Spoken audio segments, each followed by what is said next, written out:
حضرت ابو طالب علیہ السلام کو یہ خارجی بریلوی مولوی حضرات اپنے مساجد و مدارس اور فتاووں سے کافر قرار دے رہے ہیں، جس کی بنیاد ہزاروں شذوذ و علل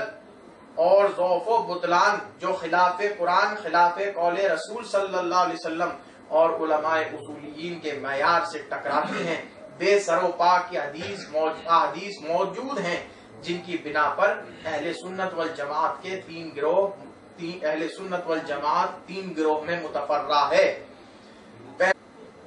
مسلک اعلی حضرت یعنی مسلک خارجیت، ہم سادات اجمیر معلیٰ بر صغیر ہند و پاک کے مسلمانوں سے بالعموم اور بالخصوص تمام سلاسل طریقت کی خانقاہوں سے یہ پیغام دینا چاہتے ہیں کہ بنو امیہ کا وہ ناپاک دور جو 14 صدی پہلے امت پر گزرا تھا، جنہوں نے سادات پر ظلم و ستم کے پہاڑ گرائے تھے، آج پھر وہی معاویت و یزیدیت کا دور شبابی ہے جو فتنہ اعظم مسلک اعلی حضرت کی شکل لے کر رونما ہوا ہے۔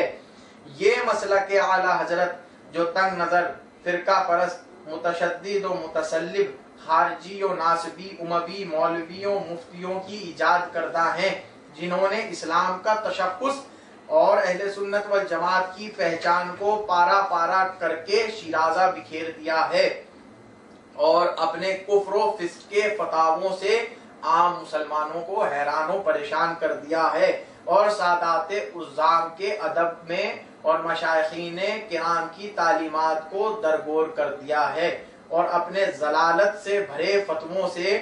مساجد و مدارس کے تقدس کو ناپاک کر دیا ہے۔ اس نو پیدا فتنہ مسلک اعلی حضرت کی زبان دراز، بد کلام تمام ناشرین و مبلغین و ناصرین و حامیین سب کے سب اہل ثروت والوں یعنی پیسے والوں کے مالوں کی زکوٰۃ، صدقہ، فطرہ حتیٰ کہ قربانی کی جرم سے اپنی بیکاری زندگی چلا رہے ہیں، اور فتنہ پرور مسلک کو فروغ دینے کے خاطر ایسے نجس و فضلہ مال سے مساجد و مدارس کی تعمیر میں شب و روز مشغول رہتے ہیں، حرام کھاتے ہیں، حرام بولتے ہیں۔ تاج الشریعہ کا خطاب کسی کو حاصل ہے تو فقط حضور سید الانبیاء امام الثقلین جد الحسن والحسین ابی القاسم محمد صلی اللہ علیہ وآلہ وسلم کو حاصل ہے،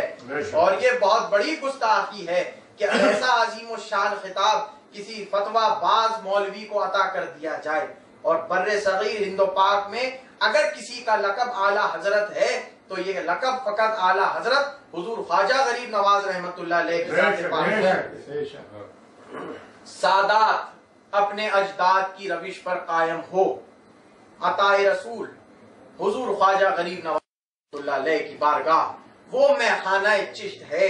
جہاں ایمان و عقیدے کا سر چشمہ پھوٹا، اور بر صغیر کے گوشے گوشے میں آپ کے خلفاء کے توسل سے جامع توحید اور رسالت صلی اللہ علیہ وسلم پہنچا۔ ہم خدام خواجہ غریب نواز رحمت اللہ علیہ بر صغیر کے سادات اولین میں سے ہیں، بحمدللہ 850 سال سے اس بارگاہ ذیشان کی خدمت انجام دے رہے ہیں۔ ہمارے بزرگوں نے ایمان و عقیدے کو فروغ دیا اور ہماری خانقاہ سے تکفیری روش یا فرقہ پرستی کا تصور تک بھی نہ قائم ہونے دیا۔ ہمارے بزرگوں نے ایمان و عقیدے کو فروغ دیا اور کبھی ہماری خانقاہ سے تکفیری روش یا فرقہ پرستی تک کا تصور بھی قائم نہ ہونے دیا، حتیٰ کہ غیر مسلمانوں کو مشرب چشت کے مطابق استقبال کیا اور بہت سے غیر مسلمانوں کو مشرف و اسلام کیا۔ ہمارے بزرگوں نے خود فقر و فاقہ کی زندگی بسر کی اور ہر آنے والے زائر کے لیے مشرب چشت کے مطابق دسترخوان وضع کیا، اور ہمیشہ امن و محبت، اخوت و اتحاد و اتفاق کی سنت محمدی صلی اللہ علیہ وسلم کی رواداری کے علم بردار رہے ہیں، اور آج بھی بحمدللہ اسلام کی معرفت اور عقیدے میں پختگی ہم کو اپنے خواجگان چشت کی چوکٹ سے حاصل ہوئی ہے۔ کسی مفتی و مولوی کے قلم سے کلیتاً بے نیاز و مبرہ ہیں۔ بے شک بر صغیر میں جتنے بھی مشائخین طریقت کے آستانے ہیں اور جو بھی ان آستانوں کے ذمہ داران ہیں، سجادگان و مجاورین و سادات کرام متمکن ہیں،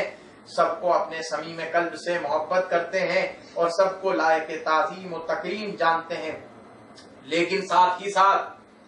یہ بھی اعلان کرتے ہیں، اور وہ بھی ڈنکے کی چوٹ پر، جو ہمارے مشائخ کی تعلیمات کو چھوڑ فتنہ اعظم، فتنہ مسلک اعلیٰ حضرت کے نعرے بلند کراتا ہے یا کرتا ہے، جن کی تعلیمات ہمارے مشائخ سے ٹکراتی و تصادم کرتی ہیں۔ ہمارے مشائخ کا کام تھا غیر مسلمانوں کو اسلام کی دعوت دینا اور داخل اسلام ہو جائے جو ان کی تعظیم و تکریم کرنا، اور جس مسلک اعلیٰ حضرت کا کام اسلام کا تشخص برباد کرنا اور مسلمانوں کی تذلیل و تفسیق و تکفیر کرنا ہے۔ ہم ایسے خارجی مسلک کی تائید و حمایت کرنے والے ہر سید زادے اور سجادہ نشین سے بیزاری اور لا تعلقی کا اعلان کرتے ہیں، جن میں خصوصی طور پر کی چوچا شریف سے سید ہاشمی میاں اشرفی، سید نورانی میاں اشرفی، سید مدنی میاں اشرفی، سید محمود میاں اشرفی اور جو سادات بھی و غیر سادات بھی ان سے منسلک ہیں، سب سے کلیتاً اعلان بیزارگی و براعت کرتے ہیں۔ چونکہ حال ہی میں ایک ویڈیو اور تحریر کی چوچا شریف سے نشر ہو رہی ہے، جس میں ان حضرات نے اپنی سادات ہونے کا خاتمہ کر دیا، اپنے سیادت کا خاتمہ کر دیا اور مسلک اعلیٰ حضرت والوں سے دنیاوی معاہدہ کر لیا۔ ان حضرات نے محسن اعظم، محسن اسلام کو اس پرفتن دور اموی میں کافر قرار دیا اور دشمن اہل بیت ایک فاسق و فاجر بادشاہ معاویہ کو سرخرو کرنے کی کوشش کی ہے۔ ہم ان حضرات سے یہ سوال کرتے ہیں، وہ کون سا ذلت بھرا فتویٰ نہیں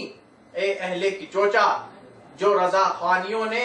آپ حضرات پر اور آپ کے خاندان پر نہ چسپا کیا ہو، اور اگرچہ یہ طویل عمریں آپ حضرات نے فکر مولانا احمد رضا خان صاحب کے نعرے لگوانے میں بسر کر دی اور ضائع کر دی،